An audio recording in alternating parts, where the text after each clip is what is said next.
dengan kegiatan kita pada hari ini. Maka pertama-tama mari panjatkan puji dan syukur kepada Tuhan karena lewat kasih dan bimbingannya, maka pada hari ini kita semua dapat berkumpul di tempat ini dalam keadaan sehat walafiat. Tapi kalau orang di dalam sendiri sudah tahu juga kurang baik. Nah, nanti untuk cara diagnosa mungkin Elvi juga bisa bantu biar Mama dong tahu kondisinya seperti apa. Karena nanti ada satu sesi lagi itu mungkin Ibu Tori mau sampaikan soal satu lagi tentang penyakit juga. Itu kita orang Indonesia itu sebutnya itu demam babi Afrika. Nah, demam babi Afrika ini kenapa dia disebut demam babi Afrika? Karena pertama kali muncul itu di negaranya negara Afrika. Terus gejala yang paling sering muncul itu adalah babinya itu mengalami demam, jadi panas, ya. Makanya namanya itu African Swine Fever atau ASF. Dia itu termasuk penyakit viral. Penyakit viral itu artinya penyakit yang penyebabnya itu karena virus. Makanya sekali serang di kandang yang sebelah sini habis, tiba-tiba besok paginya di sebelah sana juga sudah habis, ya toh? Nah, dia itu hanya menyerang ternak babi saja. Jadi dia itu tidak terjadi pada ternak sapi, tidak juga terjadi pada ternak ayam, tapi dia hanya khusus itu hanya pada ternak babi saja. Dan dia bisa menyerang babi yang babi kampung, babi pedaging, dan juga babi liar. Jadi kalau misalnya di sini mungkin kita masih dekat dengan hutan, ada babi liar yang bisa masuk ke sini. Nah, itu juga bisa menjadi penyebaran dari penyakit ASF ini. Kemudian selain itu dia biasanya itu menyerang semua umur. Jadi mau babi baru umur 1 minggu atau umurnya sudah 1 tahun, 2 tahun dan lain sebagainya itu bisa terserang penyakit ASF ini. Kemudian penyakit ASF ini dia menyebabkan tingkat kematian yang sangat tinggi. Jadi makanya kemarin sekali serang langsung semua babi itu mati toh. Tidak ada yang bilang sakit dulu apa segala macam, tidak. Tiba-tiba misalnya paginya sakit, sorenya itu sudah mati. Kemudian ternyata penyakit ASF ini juga dia tidak bersifat zoonosis. Jadi dia memang khusus hanya pada ternak babi saja dan tidak menyerang manusia. Makanya kita sebagai peternak pun babinya mati tapi kita juga tidak terkena penyakit, ya toh? Karena dia tidak zoonosis atau dia tidak menyerang manusia.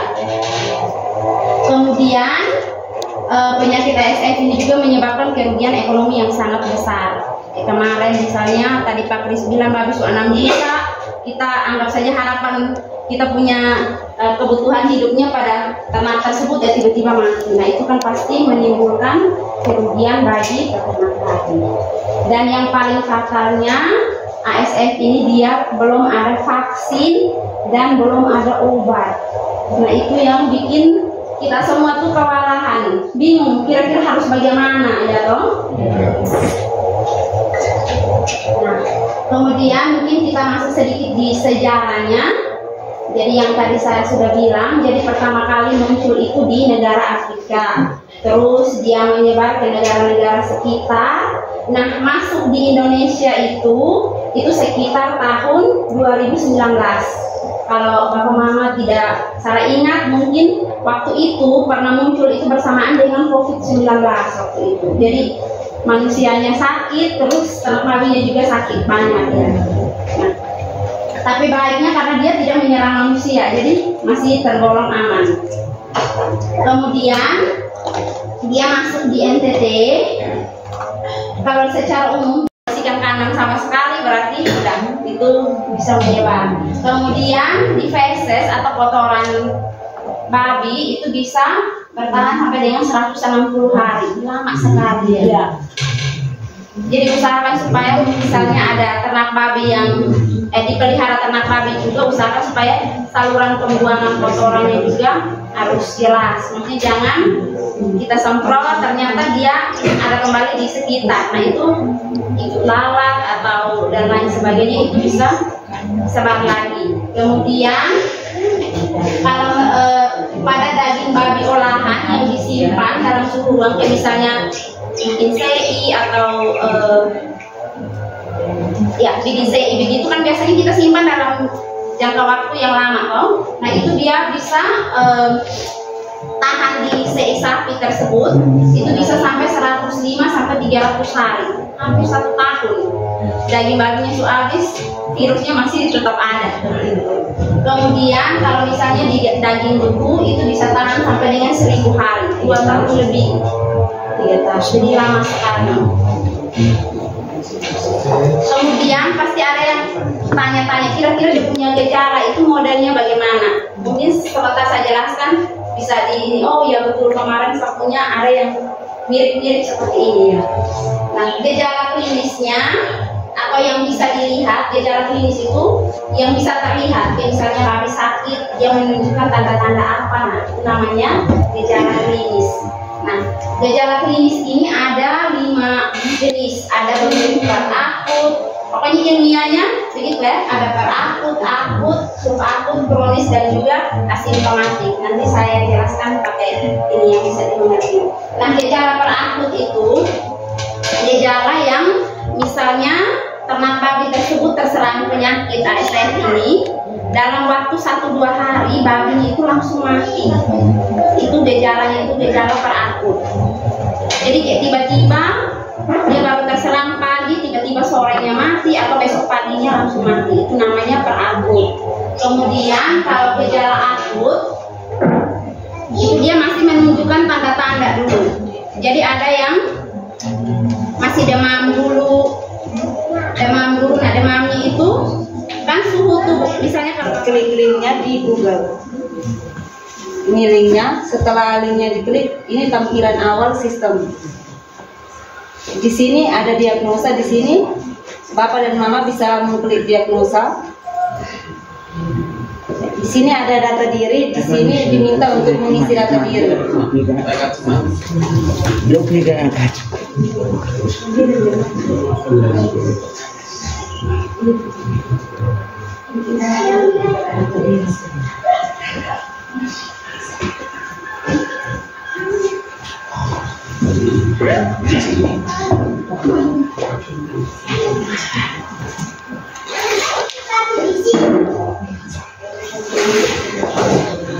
Setelah lengkapi data diri, langsung klik kirim.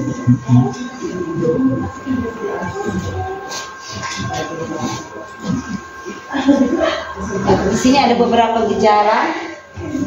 Nanti bapak bisa masuk dan bisa baca, ada 23 gejala. Misalnya misalnya ada bapak dan mama memiliki babi yang mempunyai gejala-gejala seperti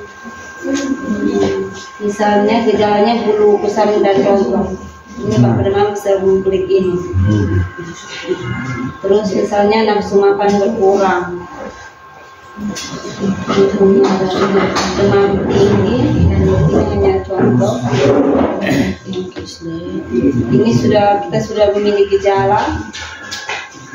Setelah kita memiliki gejala, kita langsung lihat hasil. Kita mengklik lihat hasil.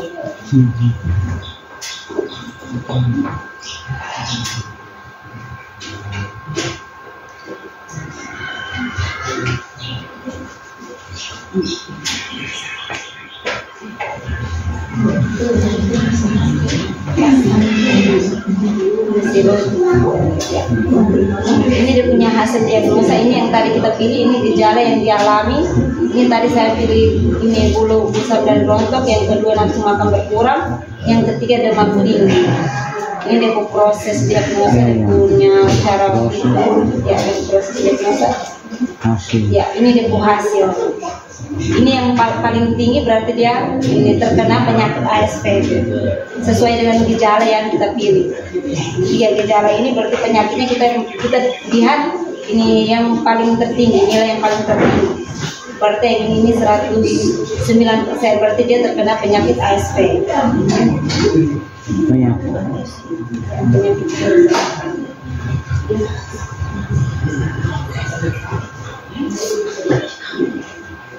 Ya, jadi ini saja penjelasan dari saya cara-cara diagnosa.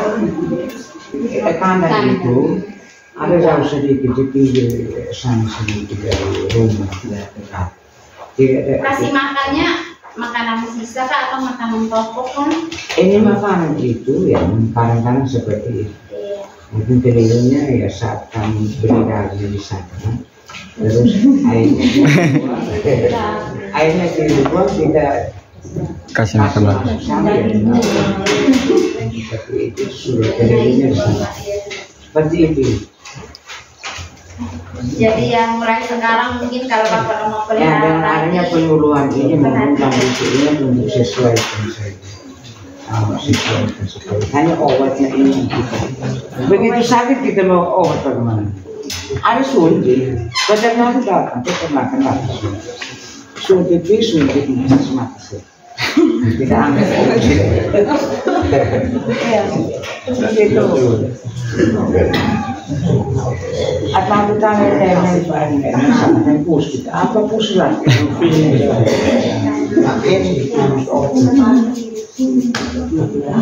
Nah ini hal yang kami alami.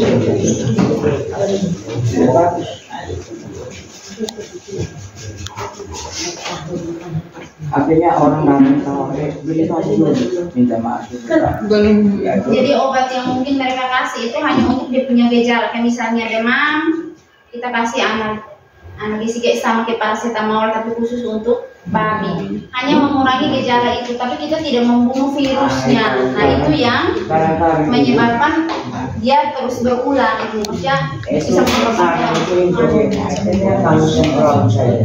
Yang penting kita apa yang ini dikasih itu obat habis langsung dari. Kalau ASF ini memang obatnya Belum ada. belum ditemukan. Nah, kalau seperti itu semoga bisa. Iya, ke depannya pasti. Kalau senang ini buat ternak sapi. Yang seperti ini di sini. Jadi bentuknya bukan cuma seperti tadi hanya sosialisasi atau pelatihan tentang ini. Ada banyak kegiatan yang bisa dilakukan. Jadi di tempat lain kami besok kami ada di dalam kota juga untuk irigasi tetes menggunakan sama seperti itu, tapi kami jadi ada kebun. Kami besok ini ada yang kebun, ada juga untuk pemberian pakan otomatis. Jadi kami bawa kolam lele di situ, terus ada dikasih alat untuk setiap berapa menit atau setiap berapa jam ikannya dikasih makan sendiri. Jadi bapak mama bisa sambil kerja di kebun, dari HP bisa saja pencet alatnya atau buka aplikasi langsung pencet, oh sekarang nih jam 5 nih, ikan harus dikasih makan, bapak masih di kebun, alatnya kasih makan sendiri. Dibuat seperti itu. Atau juga kalau irigasi tetes, bapak mama mungkin lagi kasih makan ikan, ada lihat dia ikan, aduh kebun tuh harus sayur tuh harus siram. Nah itu tinggal pakai aplikasinya langsung nanti alatnya otomatis siram potong sayur sendiri. Nah ya itu kan memudahkan bapak mama untuk lebih meningkatkan ekonominya kita, karena banyak hal yang bisa kita kerjakan tapi tidak buang-buang waktu begitu. Ya teman.